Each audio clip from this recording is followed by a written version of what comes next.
ప్రకటించిన పద్మ అవార్డుల్లో చోటు దక్కించుకున్నారు నందమూరి నటసింహం బాలకృష్ణ. కళల రంగంలో ఆయన చేసిన సేవలకు గుర్తింపుగా పద్మభూషణ్ అవార్డు అందించింది కేంద్రం. దీంతో ఆయనపై అభినందనల వెల్లువ కొనసాగుతుంది.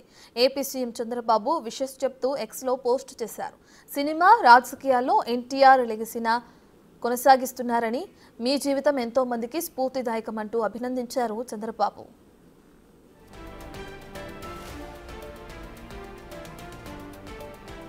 ఇక బాబాయ్కి అవార్డు రావడంపై అబ్బాయిలు కూడా స్పందించారు. జూనియర్ ఎన్టీఆర్, కళ్యాణ్ రాములు కూడా బాలకృష్ణకు అభినందనలు తెలుపుతూ పోస్టులు పెట్టారు.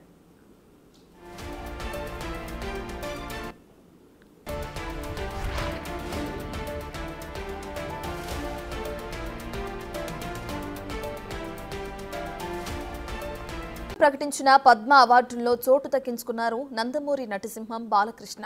కళల రంగంలో ఆయన చేసిన సేవలకు గుర్తింపుగా పద్మభూషణ్ అవార్డు అందించింది కేంద్రం. దీంతో ఆయనపై అభినందనల వెల్లువ కొనసాగుతుంది. ఏపీ సీఎం చంద్రబాబు విషెస్ చెప్తూ ఎక్స్లో పోస్ట్ చేశారు. సినిమా రాజకీయాల్లో ఎన్టీఆర్ లెగసీని కొనసాగిస్తున్నారని, మీ జీవితం ఎంతో మందికి స్ఫూర్తిదాయకమంటూ అభినందించారు చంద్రబాబు.